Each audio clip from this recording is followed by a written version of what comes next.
तो कहानी की शुरुआत हज नाम के एक आदमी से होती है जो कि बहुत ही ज्यादा घायल हालत में एक इंटेरोगेशन रूम में बैठा हुआ था। मगर उसके बावजूद भी वो ठग लेफ्टेशन दिखाते हुए अपनी जेब में से एक सिगरेट को निकाल कर चलाता है। और तब उसके सामने मौजूद सीबीआई एजेंट उससे जानने की कोशिश करते हैं कि उसके इतने ज्यादा नाकारा होने के बावजूद भी उसने अकेले इतने बड़े रशियन माफिया को उसकी पूरी गैंग के साथ खत्म कैसे कर दिया। अब वैसे इसके 7 दिन पहले तक हज की लाइफ एकदम नॉर्मल चल रही थी, जिसमें वो सबसे पहले सुबह उठकर अपने घर में मौजूद कूड़े को लेकर वॉक पर जाता था। मगर हर बार कूड़े को टाइम पर फेंकने से पहले ही उसके सामने से कूड़े की गाड़ी निकल जाती थी, जिससे वो बहुत ज्यादा फ्रस्ट्रेट होता था। मगर बाद में अपने घर पर आने के बाद वो सबसे पहले अपनी बीवी बेका, अपने बेटे ब्लेक और अपनी बेटी सैमी के लिए खाना बनाता था और बाद में खुद भी ऑफिस के लिए तैयार होकर ऑफिस में जाने के लिए बस स्टैंड पर बस का इंतजार करा करता था। अब वैसे वो एक कंस्ट्रक्शन ऑपरेटर के रूप में अपने ही ससुर एडी की कंपनी में काम करा करता था, जिसकी वजह से बेका और साथ ही ब्लेक उसे बहुत ज्यादा नाकारा समझा करते थे और इसी बात के पीछे रोज उसे बहुत सारे ताने भी सुनने पड़ते थे।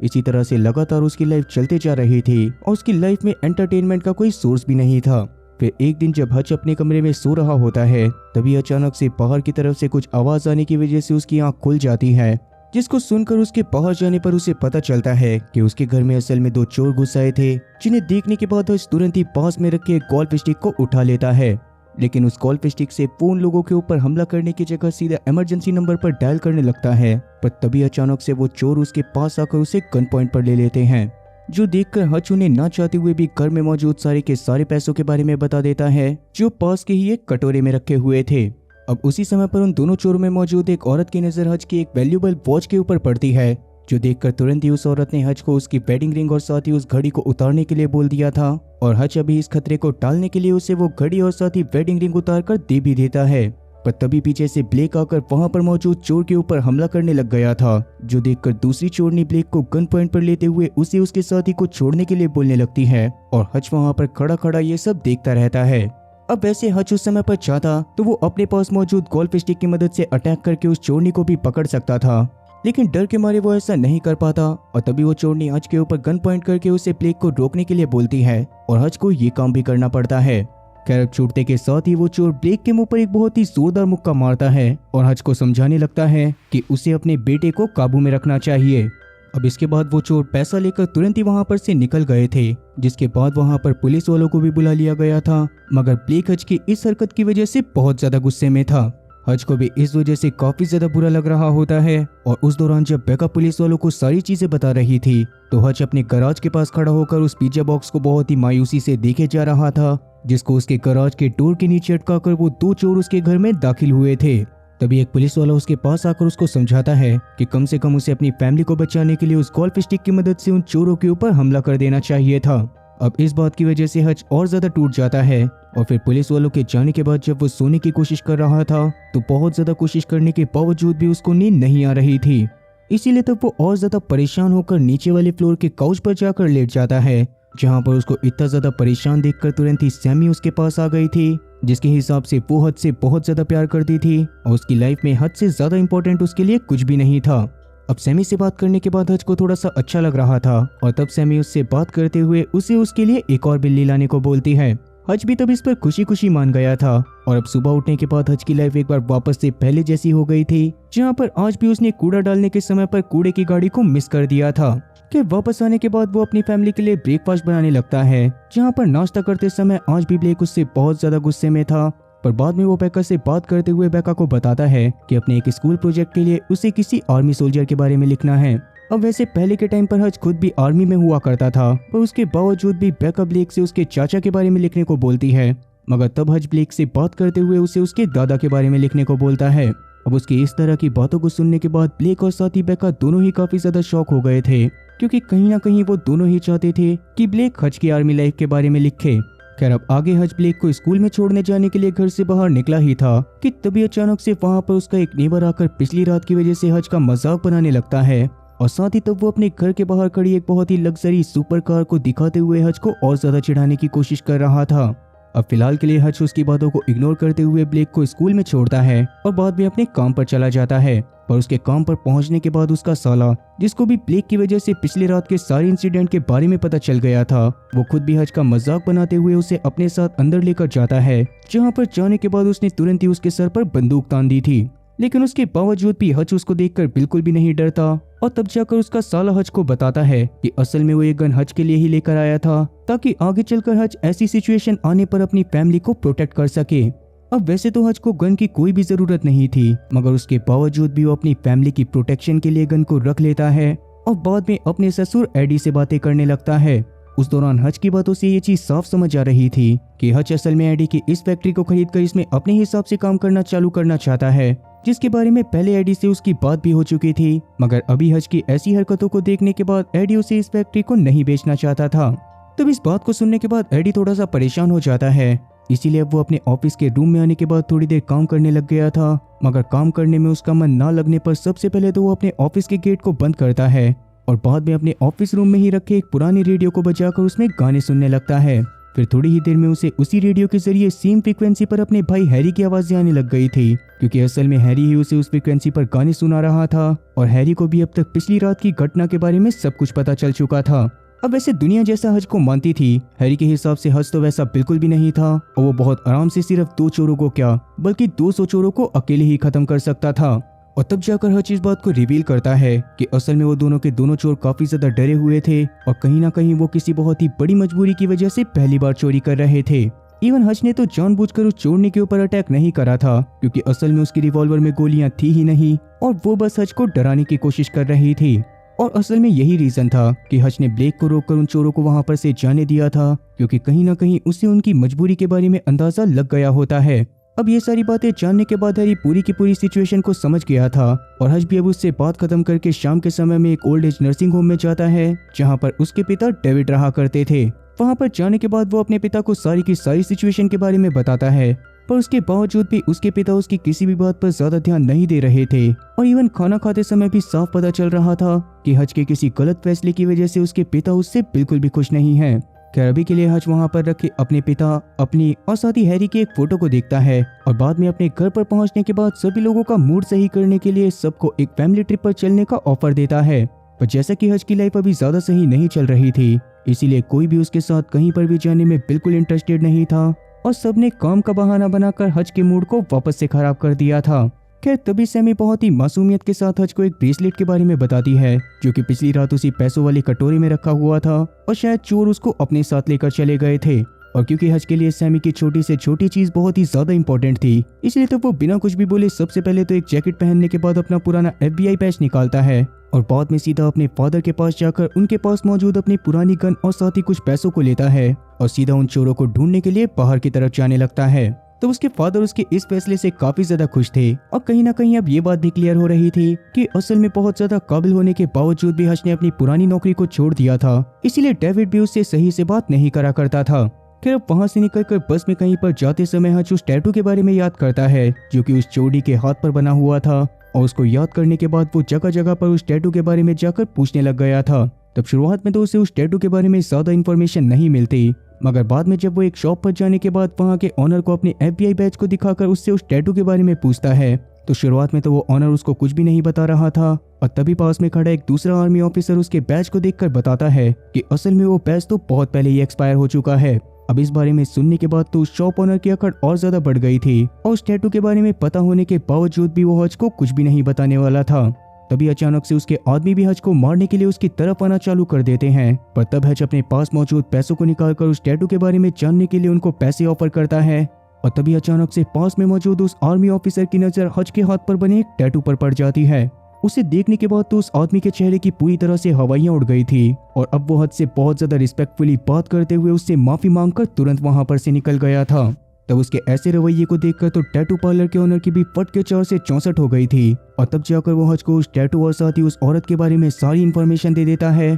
और हच भी अब वहां पर से तुरंत ही उस औरत के घर में पहुंच गया था। फिर वहां पर जाते ही वो सबसे पहले तो उस औरत के पति लुइस के चेहरे के ऊपर अपनी रिवॉल्वर से वार करता है, जिसके तुरंत बाद वो उस चोरनी से अपनी घड़ी को वापस लेकर लुइस को जमीन पर गिराता है और उससे अपनी बेटी के ब्रेसलेट के बारे में पूछने लगता है। मगर लुइस को तो उस ब्रेसलेट के बारे में कोई भी अंदाजा नहीं था, जो देखकर हच अपनी रिवॉल्वर के हैमर को पीछे कर देता है और तब वो चोरनी भी पास में पड़े एक नाइफ को उठाने की कोशिश करने लग गई थी। लेकिन हच को तो इस बार बिल्कुल भी डर नहीं लग रहा था और अभी वो लुइस को शूट करके खत्म करने ही वाला था, मगर तभी अचानक से उसे एक बच्चे के रोने की आवाज आती है। फिर उसको सुनने के बाद जैसे ही वो पास के एक कमरे में जाता है जहाँ पर एक छोटे से बच्चे के चेहरे पर एक ऑक्सीजन मास्क लगा हुआ था, और उसको देखने के बाद हज को ये चीज समझ आ गई थी कि असल में लुइस और उसकी बीवी का बच्चा बहुत ज्यादा बीमार है और उसके ही इलाज के लिए उन दोनों ने पैसे चुराए होंगे। और वैसे उस समय पर तो लुइस और उसकी बीवी को लग रहा था कि शायद हच उनके बच्चे को भी जान से मार देगा, इसीलिए वो उससे माफी मांगते हुए उसे उसके पैसे वापस देने के लिए भी मान गए थे। लेकिन हच अब उन्हें बिना कुछ भी बोले वहां पर से गुस्से में बाहर निकलकर बाहर मौजूद एक दीवार के ऊपर मुक्के मारने लगता है। तब उसके हाथों में बहुत ज्यादा चोट भी लग गई थी, मगर आगे वो बस में चढ़कर वापस से अपने घर की तरफ जाने लगता है। अब रात ज्यादा होने की वजह से उस समय बस में ज्यादा पैसेंजर नहीं थे और तभी अचानक से बस के पास ही मौजूद एक सीमेंट एरिया में कुछ पियक्कड़ अपनी गाड़ी को आकर ठोक देते हैं और अब उनकी गाड़ी खराब हो जाने की वजह से वो बहुत ही ज्यादा नशे की हालत में होकर उस बस के अंदर चढ़ जाते हैं। जहां पर आने के बाद वो वहां पर मौजूद एक पैसेंजर से पंगा लेने की कोशिश करने लग गए थे, लेकिन वो बंदा वहां पर से उठकर चुपचाप वहां पर से चला जाता है, जो देखकर वो सारी की सारी गुंडेमां वाली बस में बैठी एक अकेली लड़की को छेड़ने लग गए थे। हच ये चीज काफी देर तक लगातार देखता रहता है, लेकिन अभी के लिए तो उसे वैसे ही बहुत ज्यादा गुस्सा आ रहा था और उसके सामने ये सारे के सारे गुंडेमां वाली ऐसी हरकतें कर रहे थे, जिसकी वजह से वो अपने गुस्से को और ज्यादा बढ़ाते हुए सबसे पहले तो बस की ड्राइवर को बस से नीचे उतार देता है और बाद में सीधा अपनी गन को निकालने के बाद उसकी गोलियों को जमीन पर गिराते हुए उन गुंडों से जाकर लड़ाई करना चालू कर देता है। तब शुरुआत में तो 2-3 गुंडे उसके ऊपर बहुत ज्यादा भारी पड़ते हुए उसे मुक्कों से मार रहे थे, पर एक बार हज के फ्लो में आ जाने के बाद वो बिल्कुल भी नहीं रुकता।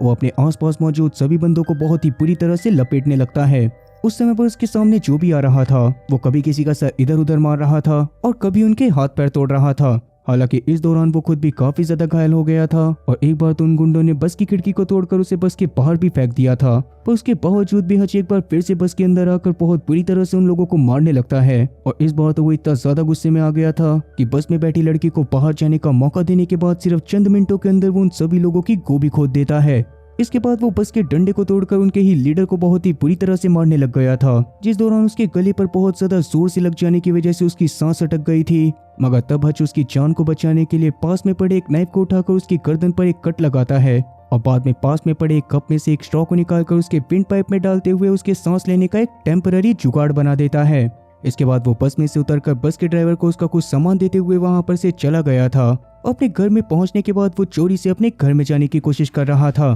पर उस समय पर बेका जग कर उसका ही इंतजार कर रही होती है, जो कि उसकी इस हालत को देखने के बाद काफी ज्यादा डर गई थी। मगर अभी उसके घाव पर टांके लगाने के बाद वो उसको समझा देती है कि अगर उसने अपनी नादानी वाली इन हरकतों को नहीं छोड़ा तो वो जल्दी ही उससे डिवोर्स ले लेगी। वहीं शहर में ही दूसरी तरफ यूलियन नाम का एक बहुत ही अमीर बंदा एक क्लब में आया हुआ था, जहाँ पर वो गाने गाते हुए बहुत ही मस्त पार्टी शार्टी कर रहा था और तभी वहाँ पर अचानक से उसके क्लाइंट्स आ जाते हैं। असल में यूलियन एक बहुत ही बड़ा रशियन माफिया था, जिसका खुद का एक बहुत ही बड़ा बैंक था और दुनिया भर में मौजूद काफी सारे क्रिमिनल्स अपना काला पैसा उसके बैंक में रखा करते थे। तब उसके इस नाच गाने वाले और अय्याश बिहेवियर को देखकर उसके क्लाइंट को उसके ऊपर थोड़ा सा शक हो रहा था कि आगे चलकर वो उनके पैसों को प्रोटेक्ट कर भी पाएगा या फिर नहीं। तब इस बात की श्योरिटी देने और अपने खुखारपने को दिखाने के लिए तुरंत ही यूलियन वहां पर से एक बंदे के पास जाता है, जो कि काफी देर से उसे लगातार घूरे जा रहा था और उसके पास जाकर सिर्फ इस छोटी सी बात की वजह से यूलियन पास में रखे कांच के ग्लास को फोड़कर उस कांच के ग्लास से ही उसे मारते हुए उसकी जान ले लेता है। तब ये नज़ारा अपनी आंखों से देखने के बाद तो उसके क्लाइंट की फट के 4 से 64 हो चुकी थी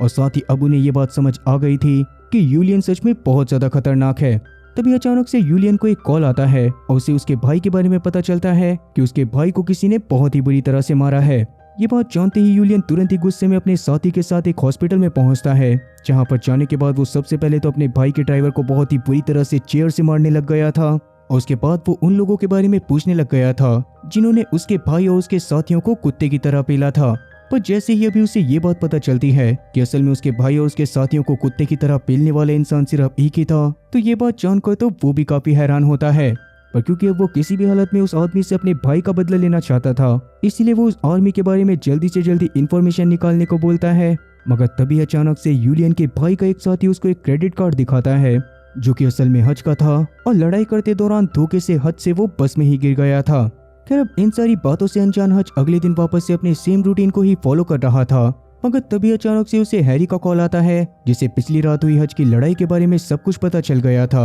और तब वो हज से बात करते हुए उसको समझाता है कि पिछली रात हज ने असल में अनजाने में एक बहुत ही खतरनाक रशियन माफिया के भाई से पंगा ले लिया था, जो कि उनकी सिटी को पूरी तरह से कंट्रोल करता है और हज को अभी अपनी और अपनी फैमिली की जान बचाने के लिए जल्दी से जल्दी शहर से बाहर निकल जाना चाहिए। अब इस बात को सुनकर हज अपनी फैमिली को लेकर बहुत ज्यादा परेशान हो गया था, पर जैसा कि उसकी फैमिली पिछली रात ही उसे वैकेशन पर जाने के लिए मना कर चुकी थी, इसीलिए सीधा वो उस रशियन माफिया के बारे में जानने के लिए अपने एक दोस्त बार्बर के पास जाता है, जो कि खुद भी अंडरवर्ल्ड का एक बहुत ही जाना माना आदमी था और उसके पास सभी लोगों की बहुत सारी इन्फॉर्मेशन मौजूद थी। फिर बार्बर से बात करने के बाद हज को यूलियन की एक फाइल मिलती है, जिसके अकॉर्डिंग हज को यूलियन के बारे में काफी सारी चीजें पता चल गई थी कि असल में खुद का बैंक होने की वजह से यूलियन के कनेक्शन दुनिया भर में हर जगह मौजूद थे और अभी के लिए हज के पास अपनी और अपनी फैमिली की जान बचाने का केवल एक ही रास्ता था कि वो जल्दी से जल्दी अपनी फैमिली को लेकर यहाँ पर से किसी गाँव वाले इलाके में चला जाए। वहीं दूसरी तरफ यूलियन एक हैकर के पास जाकर उसे हज का क्रेडिट कार्ड देता है और उससे जल्दी से जल्दी हज का एड्रेस और उसकी इन्फॉर्मेशन निकालने को बोलता है। तब उस औरत के अपनी तरफ से सारे जुगाड़ लगाने के बावजूद भी हज के बारे में उसे कोई भी इन्फॉर्मेशन नहीं मिल रही थी। इसलिए तब वो एक इंटेलिजेंस डिपार्टमेंट में काम करने वाले एक बंदे को उसके एक्स्ट्रा मैरिटल अफेयर के बारे में याद दिलाकर उसकी अश्लील फोटो भेजती है। उसको वायरल ना करने के बदले में वो उससे हज की सारी इन्फॉर्मेशन मांगती है। तब हज के बारे में इन्फॉर्मेशन निकालने के लिए उस बंदे को सीधा लिफ्ट की मदद से नीचे वाले एरिया में जाना पड़ गया था, जहां पर दुनिया में मौजूद सबसे खतरनाक एजेंट्स की फाइल रखी रहती थी। और वहां पर मौजूद हज की फाइल को देखने के बाद तो उस आदमी के पूरी तरह से होश उड़ गए थे। असल में हज एक बहुत ही खतरनाक और एक बहुत ही ब्रूटल किलर था, जिसने अपने टाइम पर बहुत ही खतरनाक क्रिमिनल्स को बहुत ही ब्रूटली जान से मारा था और लोग उसको नोबडी के नाम से जानते थे। तब उसकी फाइल की इन्फॉर्मेशन देखने के बाद तो वो हैकर भी डर के मारे अपनी जॉब को छोड़कर यूलियन के पास से निकल जाती है, जिसका रीजन वैसे तो यूलियन को बिल्कुल समझ नहीं आता, मगर अब तक उस हैकर की वजह से ही उसके हाथ में हज का एड्रेस लग चुका था। वहीं इन सारी चीजों से अनजान हज एक बार वापस से अपनी फैमिली को एक फैमिली वेकेशन पर जाने के लिए मनाने की कोशिश करने लग गया था,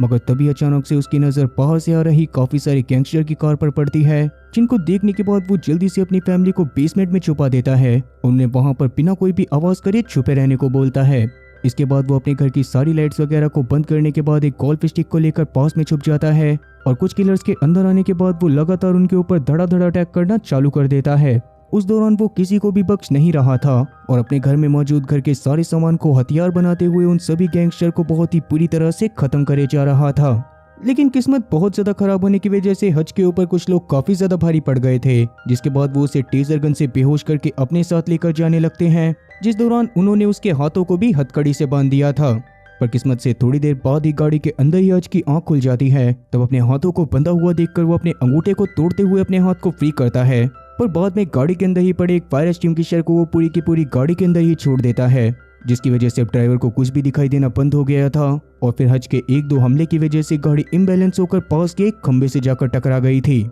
ये एक्सीडेंट इतना ज्यादा खतरनाक था कि मौके पर ही 2 लोगों की मौत हो जाती है, मगर हज जैसे तैसे जिंदा बच गया था। हालांकि उसको बहुत ज्यादा चोट आई थी, मगर साइड में बैठकर वो थोड़ी देर के लिए सुताता है और फिर जब तीसरा बंदा गाड़ी से रेंगते हुए बाहर आने की कोशिश करता है तो उस दौरान हज उसे अपने पास्ट के बारे में बताने लगता है। असल में गवर्नमेंट की सीक्रेट सर्विसेज के लिए वो पहले हिटमैन का काम करा करता था, मगर उसको हर बार तभी बुलाया जाता था जब सामने वाले को 100% एक्यूरेंसी के साथ खत्म करना हो। पहले के टाइम पर हज के एक मिशन के अलावा एक भी ऐसा मिशन नहीं गया था जिसको उसने 100% एक्यूरेंसी के साथ पूरा ना करा हो। अब यही सारी चीजें बताने के बाद वो उसे उस मिशन के बारे में भी बताने वाला था, मगर उससे पहले ही बहुत ज्यादा घायल होने की वजह से वो बंदा अपना दम तोड़ देता है। अब हज ये चीज देखने के बाद भागता हुआ अपनी फैमिली के पास जाने लगता है, जहां जाने के बाद वो सबसे पहले तो अपने घर में मौजूद लाशों को देखता है और उसके बाद अपनी फैमिली को बेसमेंट से निकालने से पहले वो नहाने के लिए चला जाता है। फिर नहाने के तुरंत बाद जाकर उसने अपनी बीवी और साथ ही अपने बच्चों को बाहर निकाल लिया था, लेकिन अभी वो बैकस से सैमी और साथी ब्लेक की आंखें ढककर उन्हें बाहर की तरफ लेकर जाने को बोलता है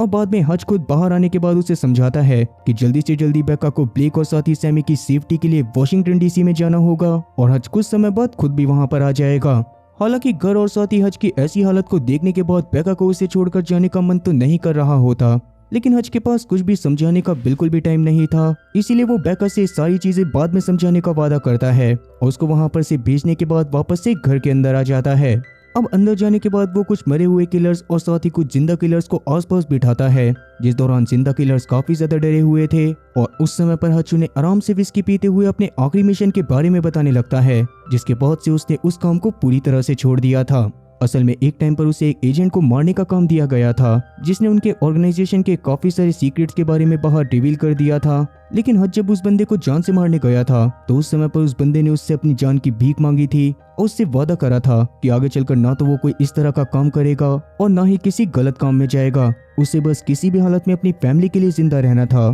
क्योंकि उसके अलावा उसकी फैमिली का ध्यान रखने वाला कोई भी नहीं था। खैर उस समय पर हच उसकी बात को मान लेता है और 1 साल बाद वापस से उस बंदे के घर के पास जाकर उसको देखता है, जो कि सच में पूरी तरह से सुधर गया था और उसने गलत काम को बंद कर सिर्फ अपनी फैमिली के ऊपर ध्यान देना चालू कर दिया था। उसी दिन के बाद से हज को ये बात समझ आई थी कि हर बार लोगों को जान से मारना ही कोई ऑप्शन नहीं होता, कुछ लोगों को सुधरने का भी मौका देना चाहिए। और इसीलिए उसने उसके बाद से इस काम को पूरी तरह से छोड़ दिया था और वो खुद भी अपनी पुरानी आइडेंटिटी को छोड़कर अपनी नॉर्मल आइडेंटिटी में ज्यादा से ज्यादा समय अपनी फैमिली को देने लग गया था। हालांकि वो किसी की बड़ी से बड़ी गलती पर भी उसे माफ कर सकता था, क्योंकि ये किलर्स उसके घर तक आकर उसकी फैमिली को भी नुकसान पहुंचा सकते थे। इसीलिए हच अब इनको किसी भी हालत में नहीं छोड़ने वाला था। यही सारी चीजें बताते हुए वो पूरे के पूरे घर के अंदर बहुत सारे पेट्रोल को छिड़क देता है और बाद में अपने घर से काफी सारी सोने की ईंटें और बहुत सारे हथियार को निकालने के बाद पूरे के पूरे घर में आग लगा देता है। तो उसके घर में आग लगती हुई देखकर पास के नेबर भी वहां पर आने लग गए थे, जो देखकर हज तुरंत ही अपने पास के पड़ोसी की उस गाड़ी को चुरा लेता है,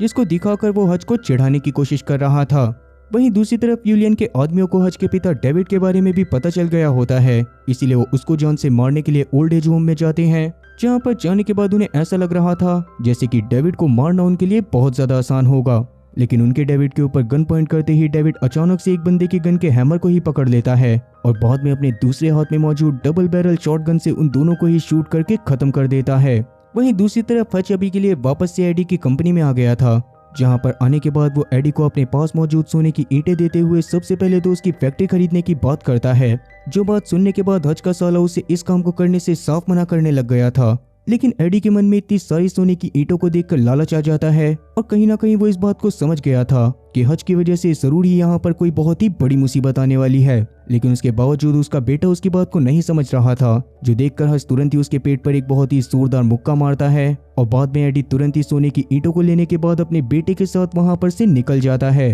अब उन दोनों के वहां पर से निकलने के बाद हज वहां पर अपने सारे वेपन्स को निकालकर बहुत ही खतरनाक ट्रैप्स बनाने लग गया था, जिसके बाद उसने अपने पास मौजूद वेपन्स की मदद से थोड़ी ही देर में तरह तरह के ट्रैप्स बनाकर पूरी की पूरी फैक्ट्री में लगा दिए थे, जिनको लगाने के बाद वो सबसे पहले तो हैरी से बात करता है, जिसको सच में हज की बहुत ज्यादा टेंशन हो रही थी। लेकिन हज के हिसाब से सारी की सारी सिचुएशन उसके कंट्रोल में थी। अब ये सारी बातें करने के बाद हज तुरंत ही अपने साथ बहुत सारे वेपन्स को लेकर सीधा यूलियन के बैंक पर पहुंच जाता है, जहाँ पर जाने के बाद उसने बिना वार्निंग साइन के सभी के ऊपर गोलियां बरसाना चालू कर दिया था और थोड़ी ही देर में उसने वहां पर मौजूद सभी लोगों को पूरी तरह से खत्म करने के बाद बैंक में मौजूद पूरे के पूरे कैश में आग लगा दी थी। इन सारी की सारी बातों से अनजान यूलियन अभी थोड़ी देर बाद अपने क्लब में जाकर वापस से गाना गाते हुए अय्याशी कर रहा होता है, पर तभी अचानक से उसकी नजर कस्टमर्स के बीच में बैठे हज के ऊपर पड़ती है, जो कि बहुत ही आराम से अपने खाने को खा रहा था। अब उसकी शक्ल को देखने के बाद यूलियन तुरंत ही सबसे पहले तो पूरे के पूरे क्लब को खाली करवा देता है और बाद में उसके पास जाकर उसका मजाक बनाने लगता है,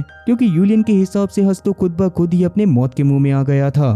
तब यूलियन के सारे आदमी हज के ऊपर अटैक भी करने वाले थे, मगर तभी अचानक से हज अपने पास रखे एक रुमाल को हटाकर बताता है कि वो अपने साथ एक बहुत ही खतरनाक बॉम्ब को लेकर आया है और अभी के लिए अगर किसी भी इंसान ने उसको मारने की कोशिश करी तो उसके जस्ट 1 मिलीसेकंड बाद ही यहाँ पर मौजूद सभी लोगों के परखच्चे उड़ जाएंगे। अब ये देखने के बाद तो यूलियन समेत सभी लोगों के चेहरे पर डाउनलोड पेंडिंग वाली फीलिंग आ गई थी और अभी के लिए हज यूलियन को छोड़कर उसके सभी लोगों को वहां पर से जाने को बोलता है। अब बाद में यूलियन से बात करते हुए उसे सिंपल सी चीज समझाता है कि अगर यूलियन अभी भी उससे समझौता करके उससे ज्यादा दूर रहेगा तो हज उसकी जान को बख्श देगा। इतना सब कुछ बताने के बाद उसने उसे ये बात भी बता दी थी कि क्योंकि यूलियन ने उसकी फैमिली के ऊपर अटैक करने की कोशिश करी थी तो हज ने भी उसके बैंक के पूरे कैश को जला दिया है। अब ये बात सुनने के बाद तो यूलियन के पैरों तले जमीन खिसक जाती है और उसको हज के ऊपर बहुत ज्यादा गुस्सा भी आ रहा था, मगर हज के हाथ में बॉम्ब होने की वजह से वो ना चाहते हुए भी इस गुस्से के घूंट को पी जाता है। खैर वो अपनी सारी बातें करने के बाद हज वहां पर से चुपचाप निकल गया था, मगर उसके बाहर निकलते ही यूलियन तुरंत ही अपने सभी साथियों के साथ हज का पीछा करना चालू कर देता है। तब उन लोगों को पीछा करता हुआ देखकर वो तुरंत ही अपनी गाड़ी को भगाते हुए सीधा अपने ससुर की फैक्ट्री में लाकर खड़ा कर देता है, जहाँ पर वो तो बहुत ही आराम से फैक्ट्री के अंदर चला गया था। मगर जैसा कि उसने वहां पर बहुत सारे ट्रैप्स लगाए हुए थे तो एक एक करके यूलियन के आदमी अलग अलग ट्रैप में फंसकर अपनी अपनी जान गंवा रहे थे। इवन वहां पर हज का साथ देने के लिए खुद हैरी और साथ ही डेविड भी पहुंच गए थे, जहां पर हैरी तो अपनी स्नाइपर की मदद से बहुत ही आराम से सभी लोगों को मारे जा रहा था और डेविड बूढ़ा होने के बावजूद भी अपनी डबल बैरल शॉटगन से लोगों को ठिकाने लगाए जा रहा था। तब इन तीनों को इतने समय बाद एक साथ लड़ाई करने में बहुत ज्यादा मजा आ रहा होता है और वो तो किसी खेल की तरह काउंटिंग कर करके लोगों को जान से मारे जा रहे थे। उतने में ही वहाँ यूलियन भी अपने काफी सारे साथियों के साथ पहुंचकर अपने हथियार को भी रेडी करता है और जल्दी से जल्दी फैक्ट्री के अंदर आने की कोशिश करने लगता है। फिर अंदर आने के बाद उसने तुरंत ही वहां पर मौजूद सभी लोगों के ऊपर अंधाधुंध फायर करना चालू कर दिया था, जिस दौरान हैरी के कंधे पर गोली लग जाने की वजह से डेविड तुरंत ही उसे पकड़कर एक जगह पर कवर ले लेता है और तुरंत ही वहां पर हच ने भी आकर कवर ले लिया था। अब जैसा कि अपने सारे लोगों के पूरी तरह से खत्म हो जाने के बाद यूलियन बौखलाया हुआ लगातार फायर कर रहा था, तो इसीलिए उसकी फायरिंग से बचने के लिए हच अपना दिमाग लगाते हुए एक बुलेट प्रूफ शील्ड के ऊपर सबसे पहले तो एक टाइम बॉम्ब को लगाता है और बाद में उसमें 5 सेकंड का टाइमर सेट करके तुरंत ही उस शील्ड को अपने आगे करते हुए यूलियन की तरफ भागने लगता है। उस दौरान यूलियन का फेस बॉम्ब की तरफ होने की वजह से बॉम्ब के फटते ही यूलियन के पूरी तरह से चीथड़े उड़ गए थे, मगर अंबुजा सीमेंट से बने हुए उस बुलेट प्रूफ कांच की वजह से हच की जान बच गई थी। खैर अब जैसा कि उसके ऊपर से पूरा का पूरा खतरा टल चुका होता है, इसीलिए डेविड और हैरी बहुत ज्यादा खुश होते हैं और साथ ही हच को भी काफी खुशी हो रही थी। खैर अब इसके थोड़ी देर बाद ही पुलिस वाले आकर उसको अपने साथ इंटेरोगेशन रूम में लेकर चले जाते हैं और वहां पर वो यही जानना चाहते थे कि आखिरकार उसने इतने बड़े रशियन माफिया को उसके साथियों समेत खत्म कैसे करा। लेकिन हच वहां पर उन्हें अपनी असली आइडेंटिटी के बारे में कुछ बता पाता उससे पहले ही एक FBI ऑफिसर को उसके सीनियर का कॉल आता है और तुरंत ही उसको ऑर्डर देते हुए हच को वहां पर से रिलीज करने को बोलता है।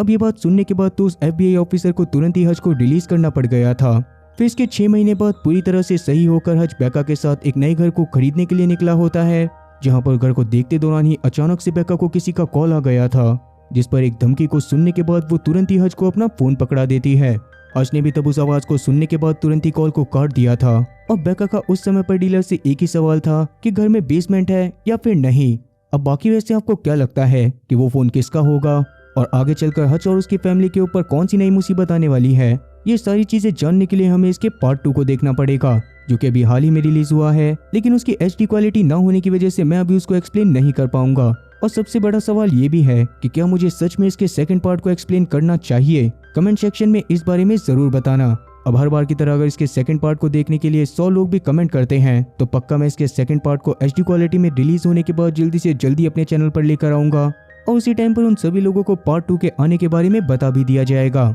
बाकी मुझे उम्मीद है कि आप लोगों को मेरी एक्सप्लेनेशन वीडियो पसंद आई होगी और अगर एक्सप्लेनेशन वीडियो पसंद आई हो तो चैनल को सब्सक्राइब करना और बेल नोटिफिकेशन को ऑल पर सिलेक्ट करना और साथ ही वीडियो को भी लाइक करना। मैं ऐसी ही और मजेदार एक्सप्लेनेशन वीडियोस लेकर आता रहूंगा। खैर तब तक के लिए टाटा और गुड बाय।